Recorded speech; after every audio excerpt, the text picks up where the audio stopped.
Compton, California, was a city of contrasts. Its population of 80,000 lived in neighborhoods where luxurious mansions stood alongside public housing, and new shopping malls stood next to old industrial buildings. It was a city where everyone knew their place but dreamed of something better. Sergeant Shane Collins sat in his patrol car at the intersection of Compton Boulevard and Long Beach Avenue, watching the morning traffic. At 41, he looked like the epitome of an American police officer. Broad shoulders, neatly trimmed dark hair with gray at the temples, and that special confidence that comes with years of service. 15 years in the Army, followed by 12 years with the Compton Police Department, had made him one of the most respected officers on the force. The radio was playing soft rock when Shane spotted a familiar figure at the bus stop. Mrs. Rodriguez from the local store waved at him, and he nodded politely in response. Moments like these reminded him why he had chosen to serve in his hometown after the Army. Here, he wasn't just a cop. He was part of the community, a protector of the people he had grown up with. His phone vibrated on the dashboard. A message from Stephanie. "Don't forget to pick up Ruben after practice. I'll be working late." Shane frowned.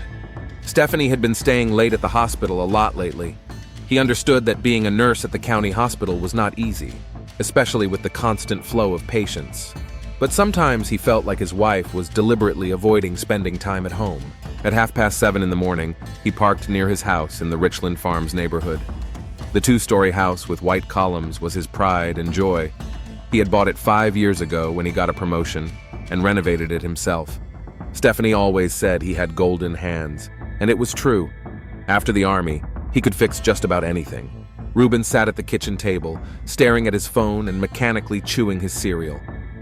At 16, his son was almost as tall as Shane, but thin, with long arms and legs that had not yet developed into manly strength.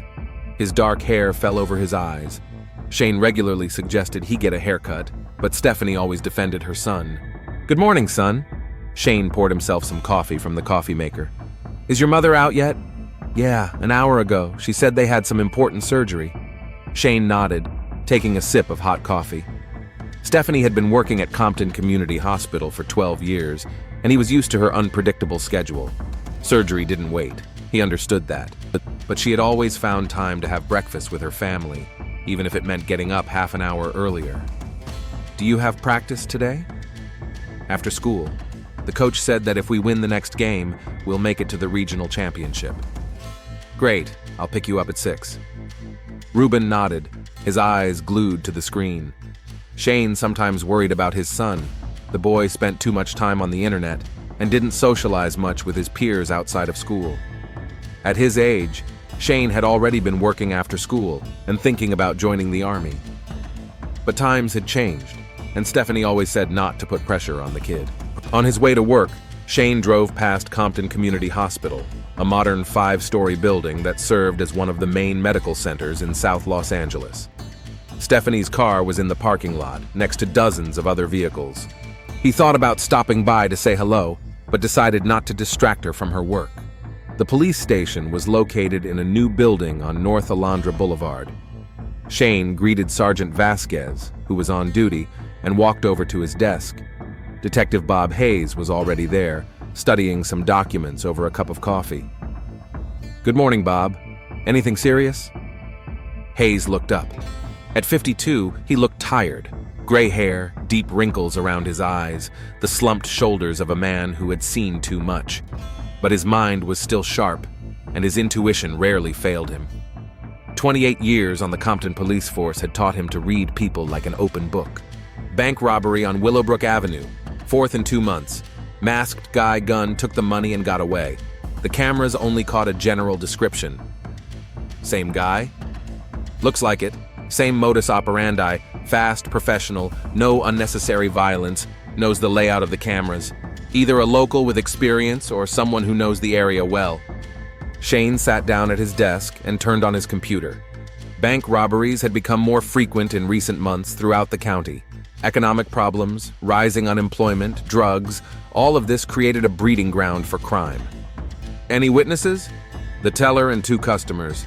They all say the same thing: a man of average height, athletic build, knew what he was doing, a professional. Maybe someone from a gang? Hayes shrugged. Possibly, but the style wasn't quite gang-related. Too quiet, too clean, more like a lone wolf. The rest of the morning passed in the usual routine. A few domestic disputes, a chase after a stolen car, writing reports. Shane loved his job, despite all the challenges. After the chaos of military service in Afghanistan, where every day could have been his last, even criminal Compton seemed predictable. During his lunch break, he drove to Mommy's Tacos, a Mexican restaurant that served the best food in the neighborhood. The owner, Rosa Martinez, had known him since he was a child and always took an interest in his family affairs. "Hi, Shane. How's it going at home?" "Everything's fine, Rosa. Ruben's growing up, Stephanie's working. You know how it is." "I heard there's a new doctor at the hospital. From the big city, they say." Shane raised an eyebrow. Rumors spread quickly in Compton, despite the size of the town. "I didn't know that. Stephanie hasn't said anything." "She's a young girl, pretty, Asian, I think. They say she's very smart. She graduated from some prestigious university in the East." Shane nodded, taking a bite of his taco. The hospital really needed more staff, especially specialist doctors. The workload for medical professionals in such a large city was enormous. After lunch, he patrolled his beat, shopping malls, schools, residential neighborhoods. Around noon, there was a skirmish between two gangs, but it ended without serious consequences. As he drove past the hospital, he noticed an unfamiliar car in the parking lot, a gray Honda with New York license plates. It must be the new doctor Rosa had mentioned. In the evening, Shane picked up Ruben from practice at Compton High School. The boy was in a good mood. The team had played well, and the coach had praised his defensive skills.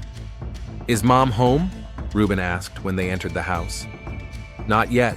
She said she'd be late." They ordered Chinese food and watched basketball on TV. Shane tried to get his son to talk about school, friends, plans for the future, but mostly got one-word answers. Teenagers, he thought. He hadn't been very talkative at that age either.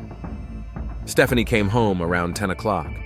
She looked tired, but there was something new in her eyes, a lightness that Shane hadn't seen in a long time. Her hair was neatly styled, and she smelled of an unfamiliar perfume. "Sorry I'm late. We had a difficult operation, and then I had to help the new doctor get settled." "I heard you have a new doctor." "Yes, Jessica Park. She's a very talented surgeon from New York. I don't know what brought her to Compton, but we're lucky to have her." Stephanie spoke animatedly, and Shane noticed her eyes light up when she mentioned the new doctor's name. He thought his wife was just happy to have a new colleague. Working with the same people for 12 years could get boring. "Is she young?" 34. Very smart and interesting. She has such a fresh perspective on medicine. Stephanie went to take a shower, and Shane stayed in the living room, flipping through the channels. Something about his wife's tone made him wonder, but he couldn't put his finger on it. Maybe he was just overanalyzing. Being a cop sometimes made a man overly suspicious, even at home. When Stephanie came out of the bathroom in her bathrobe, her hair still damp.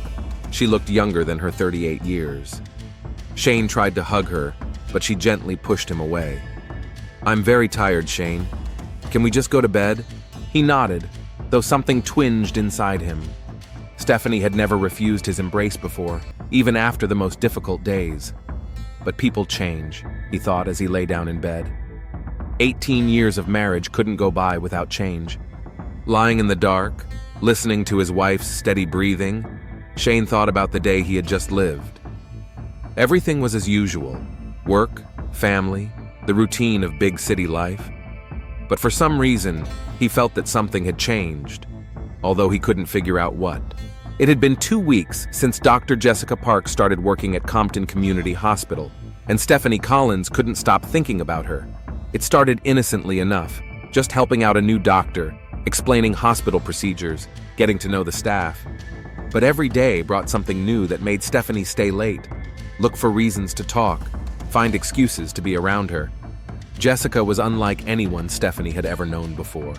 Refined, intelligent, with a soft voice and attentive dark eyes behind stylish glasses.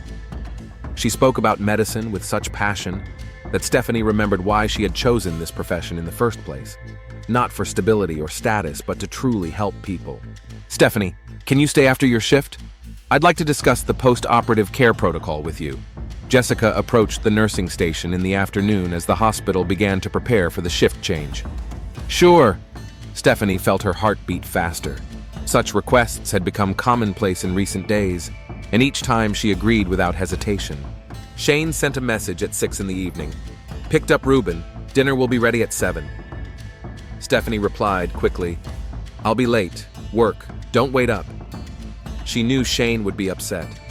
For the past 2 weeks, she had been coming home later and later, often missing family dinners, distracted even at home. But she couldn't explain to her husband what she herself didn't fully understand yet. At 7:30, the hospital corridors were empty. Stephanie found Jessica in the doctor's office, studying medical records by the light of a desk lamp. In the soft light of the lamp, the doctor's face looked even more attractive. Fine features, long dark hair tied back in a low ponytail, graceful hands with slender fingers. Thanks for staying. Jessica looked up from the documents. I know you have a family. It's okay. They're used to it. Jessica pointed to the chair next to hers. Sit down. I want to show you something interesting. Stephanie sat closer than she needed to. She felt the warmth emanating from Jessica and caught the subtle scent of her perfume, something floral and expensive. When Jessica leaned over to explain something in the medical chart, her hand accidentally touched Stephanie's. See this case? Jessica didn't move her hand. 42-year-old female, gallbladder surgery, standard procedure, but the post-operative period was complicated by an infection. Stephanie tried to focus on the words, but all her attention was riveted on the touch. Jessica's skin was soft and warm, and Stephanie realized she didn't want to pull away. What would you suggest in this situation? Jessica asked, and there was a note in her voice that Stephanie hadn't heard when talking to other colleagues. Increase the antibiotic treatment, change the bandages more often, maybe. Stephanie fell silent, realizing that they were no longer talking about medicine. Their faces were very close. Stephanie saw golden sparks in Jessica's dark eyes and felt her breath. Time seemed to stand still. Stephanie, Jessica said her name so softly that it sounded like a confession. The kiss came naturally, as if it had been inevitable from the start. Jessica's soft lips, the taste of mint lipstick, the feeling of something completely right and yet forbidden. Stephanie felt everything she knew about herself crumbling, and at the same time, something important falling into place. They pulled away, breathing heavily. Stephanie looked into Jessica's eyes and saw the same confusion, the same excitement and fear. I didn't plan this, Jessica began. Me neither, Stephanie whispered, but I don't regret it. At home, Shane sat in the living room, flipping through channels and glancing at the clock. Ruben was doing his homework in his room, periodically coming down to the kitchen for a snack. Dinner was cooling on the stove, chicken and vegetables that Shane had cooked himself. At 9:30, he heard the sound of keys in the lock. Stephanie looked excited. There was a special sparkle in her eyes, and her movement seemed more lively than usual. Sorry I'm so late. The new doctor and I were going over some difficult cases. With Jessica again? Stephanie paused, taking off her jacket. What's wrong with that? She's new, she needs help. It's just that you've been spending a lot of time with her. You didn't stay late so often before. Work is work, Shane. You have to understand. He stood up and walked over to his wife. Of course I do, I just miss you. We hardly talk anymore. When Shane tried to hug her, Stephanie tensed for a moment, as if his touch had been unexpected. But then she relaxed and let him pull her close. It's okay, honey. I'm just tired. That night, lying next to her husband, Stephanie couldn't sleep. She thought about the kiss, about how everything had changed in a matter of seconds. At 38, she was discovering something new about herself, something she had never suspected, or perhaps she had suspected it, but had carefully hidden it even from herself. The next day at the hospital, she and Jessica behaved professionally, but there was an electric tension between them. Casual glances, barely noticeable touches when handing over documents, a special intonation when pronouncing each other's names. Stephanie felt that her colleagues might notice something, but she couldn't stop herself. Maybe we could go somewhere after work, Jessica suggested during their lunch break when they were alone in the doctor's office. I don't know. What if someone sees us? There are quiet places in Compton. I know a coffee shop in the Arts District. All kinds of people go there. Stephanie got the hint. Okay, but not for long. The eclectic coffee house was located in an old warehouse converted into an art space. Local artists exhibited their work, soft music played, and the crowd was truly diverse. Stephanie saw several same-sex couples, and no one seemed to bat an eye. They sat down at a table in the corner, away from the entrance. Jessica ordered a latte. Stephanie ordered tea. The conversation started cautiously, about work, the hospital, how Jessica was adjusting to her new place. "Why did you leave New York?" Stephanie asked. Jessica paused, considering her answer. "It was difficult there. Lots of competition, a crazy pace, and..." She fell silent, twirling her cup in her hands. "And a relationship that ended painfully." "With a man? With a woman?" The word hung in the air between them. Stephanie felt her heartbeat quicken. Was it serious? 4 years. I thought it was forever, but she was complicated, demanding. In the end, I realized I was losing myself in the relationship. Stephanie was silent, digesting the information. Jessica spoke about her relationship with a woman as naturally as if it were the most normal thing in the world. For her, it probably was. "What about you?" Jessica asked. "Are you happy in your marriage?" The question caught Stephanie off guard. "I don't know. I used to think so. Shane is a good man, a great father. We've been together for 18 years. That's not an answer to my question." Stephanie looked into Jessica's dark eyes and realized she couldn't lie. "No, not for a long time. We live like neighbors who share a house and a child. But I thought that's how it was supposed to be in a long marriage." "It's not," Jessica said quietly, and covered Stephanie's hand with hers. Their relationship developed rapidly. A week after that first kiss, they were already seeing each other almost every day after work. Stephanie came up with new excuses for coming home late. Overtime, training seminars, helping colleagues. Shane began to show his dissatisfaction, but she brushed off his questions.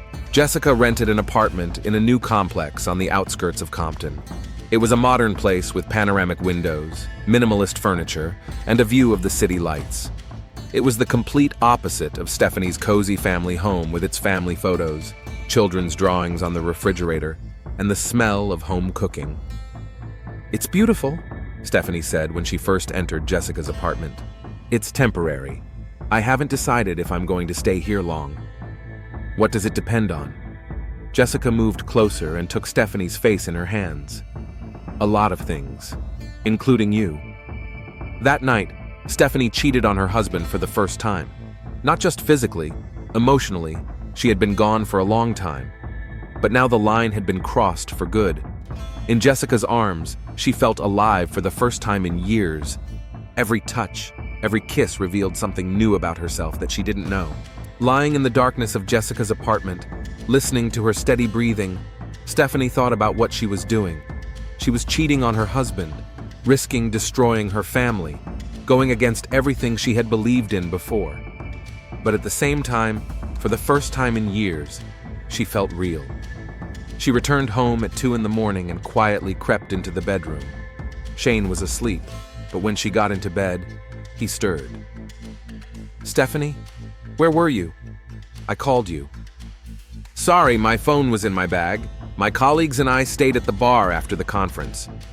Even in the dark, she could feel his tension. "You smell strange." Probably cigarette smoke from the bar. Shane didn't respond, but Stephanie knew he didn't believe her. Police officers were used to noticing details, and Shane had known her for 18 years. The next morning at breakfast, the atmosphere was tense. Ruben was sitting with his phone as usual, ignoring his parents. Shane drank his coffee and read the news, but Stephanie could feel his gaze on her.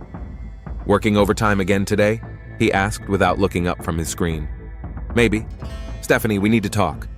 "About what?" "About us. About what's been going on lately." Stephanie felt a chill of fear. Nothing's going on. Just a lot of work. A lot of work that wasn't there before. New colleagues who demand so much attention. Conferences and seminars every week. Ruben looked up from his phone, sensing the tension. "Is everything okay?" "Yes, honey, everything's fine," Stephanie said quickly. "Dad's just worried about my schedule." Shane put down his phone, and looked at his wife. "We'll talk tonight. We need to have a serious talk." After breakfast, Stephanie felt cornered. She knew she couldn't keep deceiving her husband forever. Shane wasn't stupid, and his professional skills made him pay attention to details that others would overlook. At the hospital, she told Jessica about her conversation with her husband. "What are you going to do?" Jessica asked. "I don't know. Maybe we should slow down, see each other less often." Jessica took her hands. "Stephanie, I understand that this is difficult, but you can't live a double life forever. Sooner or later, you'll have to make a choice." "What choice?" "Between who you were and who you really want to be." That evening, Stephanie came home on time. She made dinner, talked to Ruben about school, and tried to act normal. But when her son went to his room, Shane sat down across from her at the kitchen table. "Stephanie, I want you to be honest with me." "I'm always honest with you." "No, something's changed. You've changed, and I want to know what's going on." Stephanie looked into her husband's eyes, the familiar blue eyes she had fallen in love with 20 years ago. She saw anxiety, suspicion, and something else, the fear of losing her. "Nothing's going on, Shane. Work has just gotten busier." "Is it that new doctor?" The question hit her like a shot. Stephanie felt her heart skip a beat, but she tried to remain calm. "What do you mean?" "Jessica Park. You talk about her all the time. You stay late because of her. She's the only reason you come home late." "She's new. She needs help." "Stephanie." Shane leaned forward. "I've known you for 18 years. You've never been this obsessed with work or a co-worker." The word obsessed sounded painfully accurate. Stephanie was obsessed with Jessica. Her laughter, her intelligence, her touch, the way she made her feel alive. "I'm not obsessed. I'm just trying to be a good co-worker." Shane was silent for a few seconds, studying her face. "Okay, but I want to meet her." "What?" "Ask her out to dinner. On the weekend. I want to meet the person who takes up so much of my wife's time." Stephanie felt panic rising. The idea of Shane and Jessica meeting seemed like a disaster. "Why? It's awkward." "Why is it awkward? If she's just a colleague, what could be easier?" Stephanie realized she was trapped. Refusing would look suspicious, but meeting her could ruin everything. "I'll think about it." "Don't think too long," Shane said, getting up from the table. "I want to meet her before the end of the week." Stephanie spent a sleepless night mulling over her husband's ultimatum. A meeting between Shane and Jessica seemed like a disaster waiting to happen, but refusing would only make him more suspicious. Lying in the dark next to her sleeping husband, she tried to find a way out of the trap she had set for herself. At breakfast the next morning, Shane was deliberately polite, but Stephanie could feel the tension in his every move. Ruben, as usual, ignored his parents, absorbed in his phone. "Dad, can I go to Mike's house on Saturday night?" the teenager asked, without looking up from his screen. "Sure," Shane replied. "Mom's planning to invite her colleague over for dinner." Stephanie choked on her coffee. Shane looked at her expectantly. "Yes, maybe," she muttered. "Great. Saturday's perfect." At the hospital, Stephanie found Jessica in the residence lounge studying X-rays. When she saw her face, Jessica knew immediately that something was wrong. "What's wrong?" "Shane wants to meet you. He insists on dinner on Saturday." Jessica put down the X-rays. "What did you tell him?" "That I'd think about it, but if I say no, he'll know something's wrong. Then we'll meet up." "Jess, you don't understand. He's a cop. He's used to reading people, noticing details. He suspects something." Jessica stood up, walked over to the door, and closed it. Then she hugged Stephanie, pressing her close. "Listen to me, I'm good at pretending. 4 years in New York taught me how to hide my orientation from colleagues, patients, even some of my friends. I can handle it." "What if he asks about your personal life?" "I'll say I recently broke up with my boyfriend. That'll explain why I moved to Compton. Don't worry." But Stephanie was worried. For the next 2 days, she was on edge, snapping at her co-workers and answering in monosyllables at home. Shane watched her with the professional interest of a police officer studying a suspect. On Friday evening, he brought home groceries for Saturday dinner. "I decided to barbecue," he said, laying the meat and vegetables on the kitchen counter. "I hope your girlfriend eats meat?" She's not a vegetarian, if that's what you're asking. Okay. What does she like to drink? Wine? Beer? I don't know. We haven't discussed alcohol. Shane paused, holding the package of steaks. That's strange. You spend so much time with her and you don't know her drink preferences? Stephanie realized she had made a mistake. We usually talk about work. I see. Saturday came too quickly. Ruben had gone to a friend's house for the night. Shane was busy preparing the barbecue in the backyard, and Stephanie was nervously pacing around the house, rearranging things and checking her appearance. At 6 o'clock, the doorbell rang. Jessica stood in the doorway wearing simple jeans and a white blouse, holding a bouquet of flowers. She looked elegant but not provocative, smiling the friendly smile she reserved for patients and new acquaintances. "Hi, Stephanie. Thanks for inviting me." "Come in," Stephanie said, taking the flowers and trying not to show how her hands were shaking. Shane came in from the backyard, drying his hands with a towel. In jeans and a plaid shirt, he looked more relaxed than he did in his uniform, but Stephanie knew his relaxation was deceptive. "Dr. Park, I presume?" He held out his hand. "Jessica, please. And you must be Shane. Stephanie has told me so much about you." "Hopefully good," Shane smiled, but his eyes studied Jessica with professional interest. "Only good things. She's very proud of your service." Stephanie placed the flowers in a vase, stealing glances at her husband and his mistress.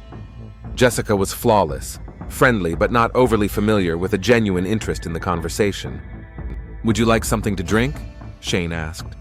"Beer, wine, something non-alcoholic?" "A glass of red wine would be lovely." Shane opened a bottle of Cabernet and poured 3 glasses. "So, what brought you to Compton? It's quite a move from New York." "I was tired of the big city. Too much stress, too fast-paced. Here, I can focus on what's really important, my patients. Did you leave anyone behind in New York? A boyfriend? A husband?" Stephanie tensed, but Jessica answered without hesitation. "We broke up a few months ago. We decided we wanted different things out of life." "I see. What about your family?" "My parents are in Seattle, my brother is in Portland, we're not very close." The conversation continued over dinner in the backyard. Shane proved to be an excellent host. The steaks were cooked to perfection, the salad was fresh, and the atmosphere was almost friendly. He talked about his work in the police force, asked Jessica about her medical practice, and shared his plans for improving the house. "Stephanie says you've been a big help to her settling in," he said, cutting off a piece of meat. "Quite the opposite. She's an experienced nurse and knows the hospital like the back of her hand. Without her help, I would have spent another month looking for the bathroom." Shane laughed. "Sounds familiar. When I first joined the police force, the senior sergeant made me look for a non-existent office for 2 weeks. Jessica laughed in all the right places, asked the right questions, and showed genuine interest in the Collins family life. Stephanie almost relaxed, thinking everything was going smoothly. But then Shane moved on to more personal questions. "Jessica, what are your plans for the future? Are you planning to stay in Compton for a long time?" "For now, yes. I like working here. What about your personal life? Any plans to meet someone special?" Stephanie noticed Jessica glance at her for a split second before answering. "I'm focused on my career right now. After a painful breakup, I don't want to rush into anything." "I understand. What was he like? A colleague? A financier? Very ambitious? Successful? But we turned out to be too different."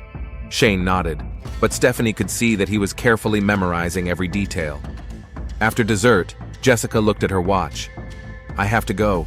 I'm on call tomorrow." "Of course." Shane stood up. "It was nice meeting you." Stephanie walked Jessica to the door. She paused at the threshold. "Thank you for a wonderful evening.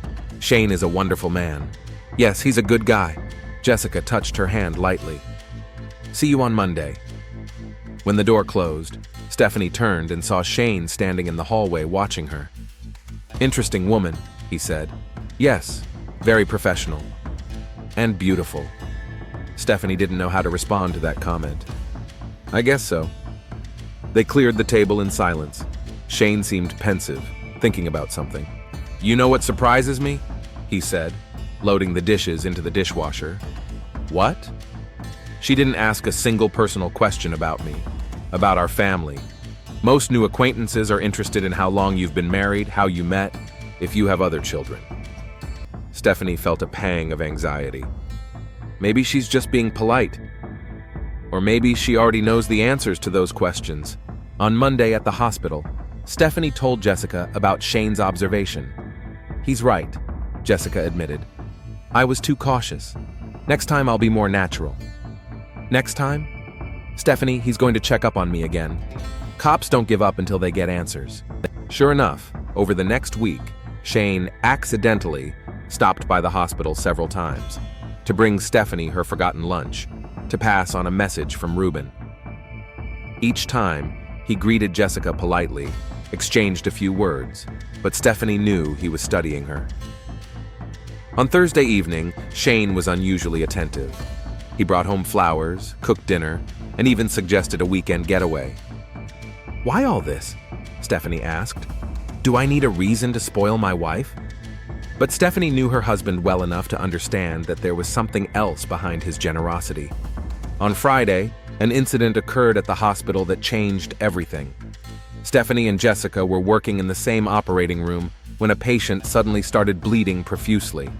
They worked as a team, Stephanie anticipating Jessica's every move, handing her instruments before she even asked. Their timing was perfect. "Great job," Jessica said after the operation as they washed their hands. "We work well together." "Yes, it's like we can read each other's minds." They looked at each other in the mirror above the sinks. In Jessica's eyes, Stephanie saw the same desire she felt herself. "Jess, I know. I want this too." They met in a storage room on the 3rd floor, where rarely used medical supplies were kept. The kiss was desperate, full of pent-up desire. Stephanie forgot everything: the hospital, the possibility of being caught, her husband. They didn't notice the storage room door open slightly. Nurse Carlos saw them embracing and quietly backed away. He wasn't going to tell anyone. There was enough gossip in the hospital as it was, but information has a way of leaking out. 2 days later, Shane heard the rumor through an old friend whose wife worked as an administrator at the hospital. The information was sketchy, something about his wife's strange behavior and a new doctor. But for a police officer, that was enough to start investigating. On Sunday morning, as Stephanie was getting ready to go to the gym, Shane stopped her at the door. "Stephanie, I need to clear something up." "What exactly?" "I've heard an interesting story about you and Dr. Park." Her heart skipped a beat, but Stephanie tried to remain calm. "What story?" "That you were seen in a compromising situation." "I don't know what you're talking about." Shane moved closer. His voice became quieter but firmer. "Stephanie, I'm giving you one chance to tell me the truth. What's going on between you and Jessica Park?" Stephanie looked into her husband's eyes and knew the game was over. There was no love or understanding in his gaze, only the cold fury of a man who felt betrayed. "Shane, Yes or no, Stephanie? Are you having an affair with this woman?" The silence lasted an eternity. Behind Stephanie, she could hear the sounds of the house waking up, water running in the pipes, Ruben's footsteps upstairs, normal family life about to collapse. "Yes," she whispered finally. The word yes hung in the air between them like a sentence. Shane stood motionless, his face a stone mask. Stephanie saw the emotions flash across his eyes: shock, pain, then cold rage. "How long?" His voice was quiet, but every word sounded like a blow. "Shane, how long has this been going on?" Stephanie closed her eyes. "A month. A month." He repeated the word, as if tasting it. "You lied to me every day for a month. You came home after you were with her." "I didn't plan to." "You didn't plan to?" Shane took a step forward and Stephanie instinctively backed away. "You didn't plan to fuck another woman?" The harshness of his words made her flinch. He had never spoken to her like that before. "It's not like that. There's more to us than that." "Oh, so you love her?" The sarcasm in his voice was bitter. "Is that supposed to comfort me?" There were footsteps upstairs. Ruben was awake. Shane heard them too and lowered his voice. "To the bedroom, now." In the bedroom, he closed the door and leaned against it. Stephanie sat down on the edge of the bed where they had slept together for 18 years. "Tell me everything," he said. What exactly do you want to know? Everything. How it started. Where you meet. How you feel about her. Stephanie slowly recounted her first meeting with Jessica, how their relationship developed, what she discovered about herself. Shane listened silently, his face growing stony. "So you're a lesbian," he said when she finished. "I don't know. Maybe. I never thought about it before." 18 years of marriage and you never thought about it? His voice rose. "What have I been to you all this time? A cover? No, I loved you. Loved. Past tense." Stephanie realized she had said the wrong thing. "Shane, I still care about you. You're the father of my child. We built a life together. A life based on lies, not lies. I didn't know the truth about myself." Shane stepped away from the door and began pacing the room. Stephanie could see his jaw muscles tense and his fists clench. "Do you realize what you've done? To our family? To Ruben? We can fix this. Talk to him. Explain." "Explain what? That his mother prefers women? That our marriage was a sham? It's not a sham. We have a son, we have memories. We have lies." Shane raised his voice, then regained his composure. "All these years you've been pretending. In bed, at home, in front of our friends. I wasn't pretending. I was trying to be who I was supposed to be. And who were you supposed to be? A normal wife? A normal mother?" The word normal hit him hardest. "I am normal, Shane. What I feel is normal. It's not normal for me. It's not normal for our son." They stared at each other across the chasm that had suddenly opened up between them. 18 years of shared life, and they had become strangers. "What now?" Stephanie asked. "Now you choose. Either this relationship ends right now, or our marriage ends." "Shane, it's not that simple." "It's very simple. You stop seeing her, find another job, and we try to glue what's left of our family back together." "What if I can't?" "Then you lose everything. Your home, your son, the life we've built. You can't take Ruben away from me." "I can, and I will." His voice was steely. "No court will give a child to a woman who abandoned her family for a lesbian relationship.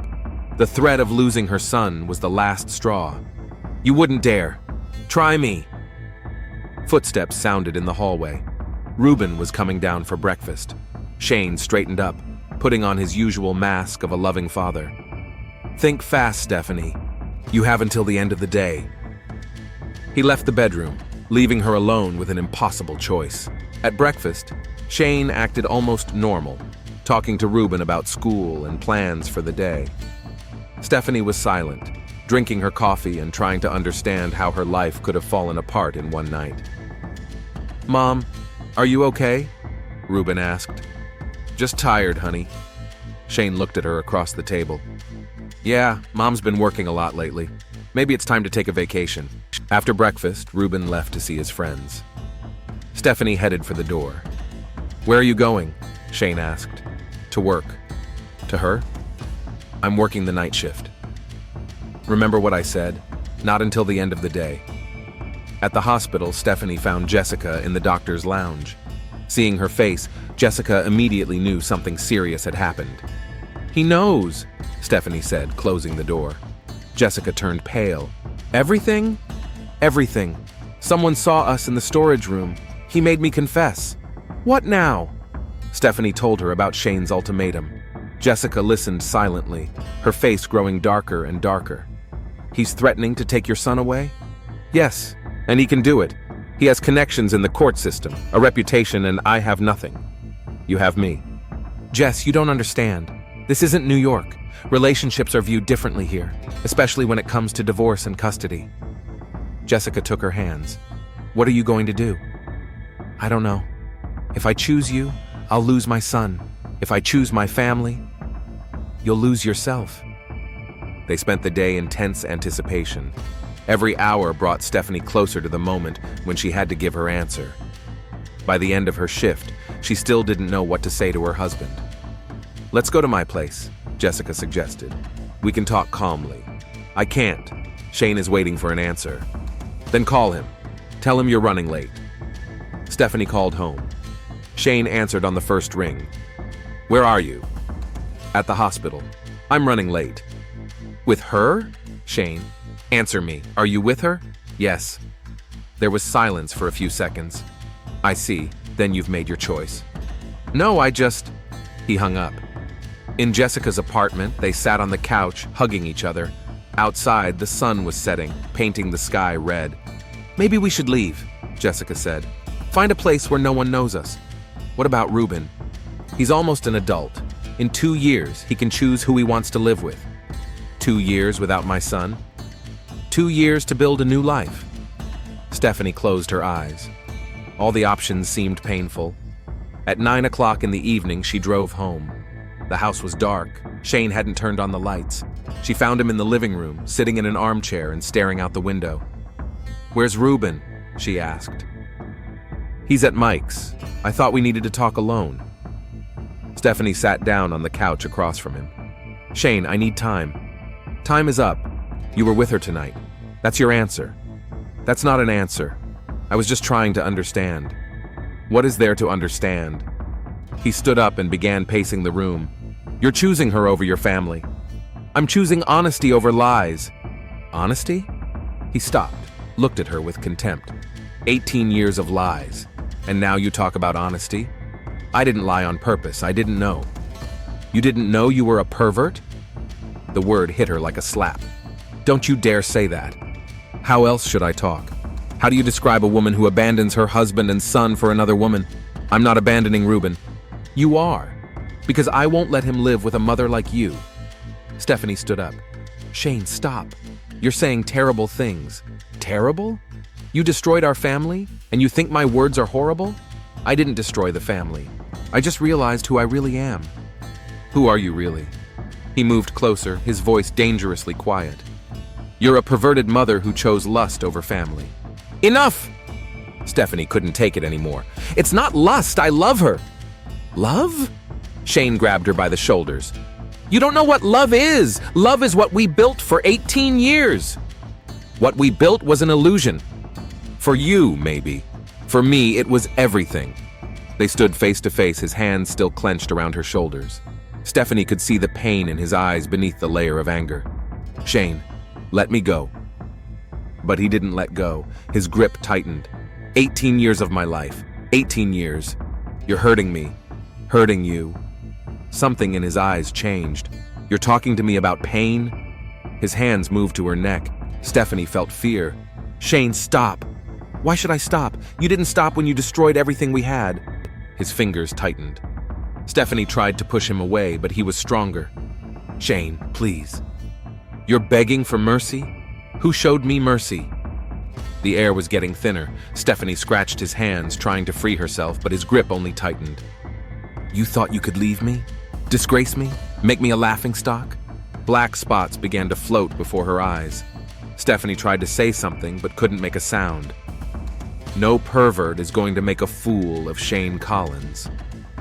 The last thing she saw were his eyes, cold, full of hatred, the eyes of a stranger. Detective Bob Hayes received a call at 11:47 p.m.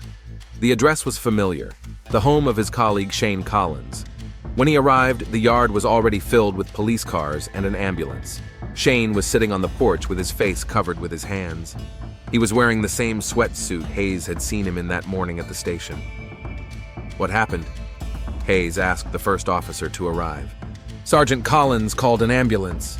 He said he found his wife dead in the living room. Hayes entered the house. Stephanie's body was lying on the floor between the sofa and the coffee table. There were no signs of a struggle, except for an overturned lamp. There were bruises on the woman's neck. Where's the son? He asked. At a friend's house. We've already sent a patrol to pick him up. Hayes approached Shane. Shane, I need to talk to you. His colleague looked up. His eyes were red, his face gaunt. She's dead, Bob. My Stephanie is dead. Tell me what happened. I got home around 11. She was lying here like this. I tried to revive her, but it was too late. Where were you before 11? I went to Mike's to pick up Ruben, but he wasn't there. He decided to spend the night. Can anyone confirm that? Mike's parents, Mr. and Mrs. Thompson. Hayes wrote down the names. Shane, I have to ask you a difficult question. Were you and your wife having problems? Shane hesitated too long before answering. like everyone else. Anything specific? She was cheating on me. The admission sounded painful. Hayes felt the nature of the case changing. With whom? A colleague. Dr. Park. A man? A woman? Hayes raised his eyebrows. This complicated matters. When did you find out? This morning. We talked about it, but we didn't fight. I mean, not physically. Shane, you understand there will be an official investigation? Of course. Do your job, Bob. But as Hayes looked at his colleague, his old instincts told him that there was more to the story than met the eye. Monday morning found Detective Bob Hayes in his office with a cup of cold coffee and Stephanie Collins' case file. In 30 years on the force, he had seen many deaths, but the murder of a colleague's wife was particularly painful, especially when all the evidence pointed to that same colleague. The preliminary autopsy report lay on the desk. Cause of death: asphyxiation due to compression of the neck. Time of death: between 9 and 10 p.m. on Sunday. Fingerprints matching those of a medium-sized male hand were found on the neck of the deceased. Hayes glanced at his watch. It was 8 in the morning. Shane was supposed to come in for a formal interview at 9. He was currently on leave for family reasons, but his status as a suspect made the situation delicate. At 8:30, Jessica Park was brought to the station. The doctor looked pale and frightened, but she held herself with dignity. Hayes decided to start with her. "Dr. Park, thank you for agreeing to assist with the investigation," he said, turning on the tape recorder. "Of course. I can't believe Stephanie is dead. Tell me about your relationship with Mrs. Collins." Jessica paused, considering her answer. "We were close. Close as in? We were romantically involved." Hayes appreciated her directness. "How long?" "About a month." "Did Mrs. Collins' husband know about it?" "Yes, she told him on Sunday morning." "How did he react?" "Stephanie said he was furious. He threatened to take her son away if she didn't end our relationship." "And what did Mrs. Collins say?" "She was distraught. She didn't know what to do." Hayes wrote down the testimony, mentally piecing together the events. "When did you last see her?" "On Sunday evening. She came to my house around 7. We talked about the situation." "What exactly did you talk about?" "I suggested she leave with me, start a new life somewhere else." "And what did she say?" "That she couldn't leave her son. But she didn't want to live a lie anymore." "What time did she leave your place?" "Around 8:30. She said she had to talk to her husband." Hayes felt the noose tighten around Shane. The time matched the pathologist's preliminary assessment. "Dr. Park, what is your assessment of Sergeant Collins' psychological state?" "I only saw him once when I came over for dinner. He seemed controlling and very proud." "Controlling in what way?" "He asked a lot of questions, studied my every reaction.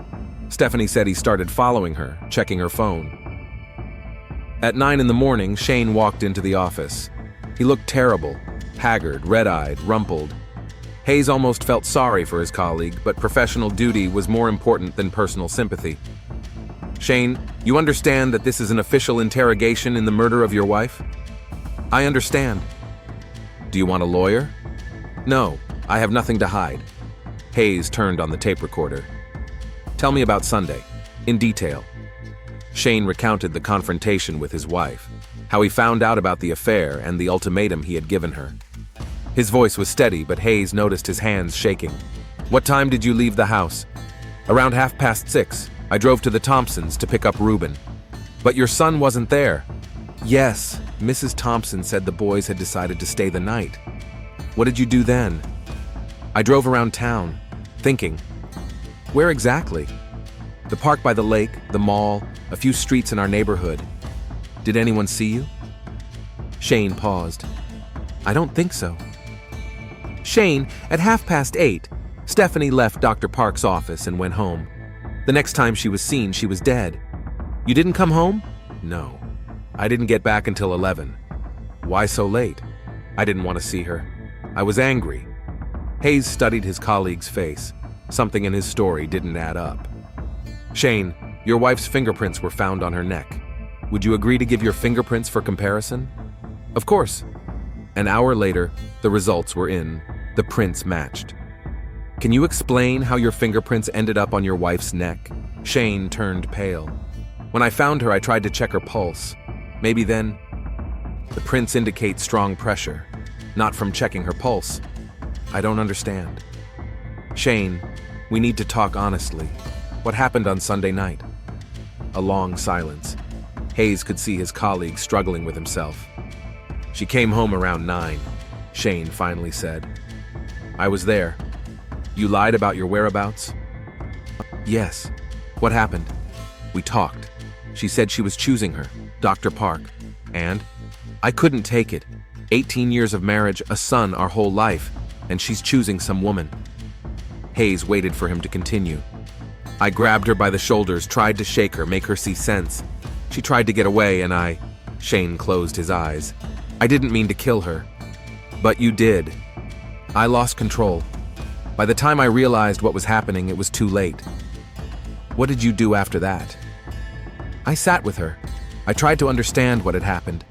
Then I left and came back at 11, as if I had just found the body. Hayes turned off the tape recorder. Shane Collins, you are under arrest on suspicion of the murder of Stephanie Collins. The news of the arrest of a police sergeant for the murder of his wife shocked Compton. The media presented the story with sensational headlines. Police officer kills wife over lesbian affair. Family tragedy in law enforcement. Jessica Park submitted her resignation the day after the arrest. She couldn't work at the hospital where everyone knew about her role in the tragedy. Her colleagues didn't blame her directly, but the atmosphere became unbearable. Reuben Collins stayed with the Thompsons temporarily while social services looked for suitable guardians among relatives.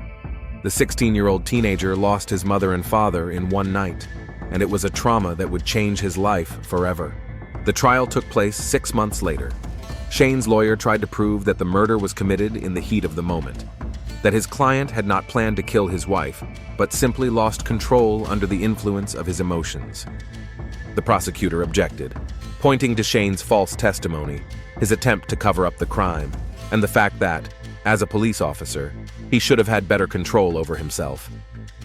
Jessica Park testified as a witness. She talked about how her relationship with Stephanie had developed, how she had struggled with inner conflicts, and their last conversation before the tragedy. She was scared of her husband's reaction, Jessica said in court. She said he could be dangerous when he was angry. Was she afraid of physical violence? Asked the prosecutor. Not directly, but she said she had seen how he behaved with suspects, that he could be intimidating. The defense tried to portray Stephanie as a woman who destroyed her family and drove her husband to despair. But this only reinforced the impression of a motive for murder. Reuben did not testify. The court deemed him too traumatized. The boy was living with his uncle in a neighboring state and undergoing therapy. The trial lasted 3 weeks. The jury deliberated for 2 days. The verdict, guilty of second-degree murder. Shane Collins was sentenced to 25 years in prison without parole. Detective Hayes was sitting in the Golden Horseshoe Bar a week after the sentencing. He was drinking whiskey and thinking about how well he knew Shane, or thought he knew him. Tough case? The bartender asked. The toughest of my career, Hayes replied, arresting a colleague for murdering his wife. I heard about it. They say she was cheating on him with a woman. Hayes nodded. But that's no excuse for murder. Of course not. It's just that a man can break down when he finds out something like that.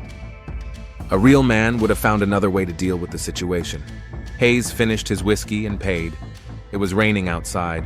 Perfect weather for thinking about ruined lives. Stephanie Collins was dead at 38, never having truly understood herself. Shane Collins would spend the best years of his life in prison. Reuben would grow up without parents, burdened by the weight of family tragedy. And Jessica Park left Compton the day after the trial. No one knew where she went. A year after the tragedy, Hayes received a letter from Reuben Collins. The boy wrote that he was finishing school and planning to go to college. He didn't want to change his last name, despite everything that had happened. My mother was a good person, he wrote. She was just trying to be honest with herself, and my father let anger defeat love. I don't want to repeat his mistake. Hayes kept the letter in his case file. Someday, many years from now, someone will study this case. Criminology students, new detectives, domestic violence researchers. and they should remember that behind the dry facts are real people with their pain, fears, and mistakes. The Collins family's story was a reminder of how quickly love can turn to hate, how prejudice can lead to tragedy, and how important it is to accept people for who they are. In prison, Shane Collins thought every day about the last moments of his wife's life, about how fear and pain replaced love in her eyes, about how he could have done things differently. But time cannot be turned back, and some mistakes cannot be corrected.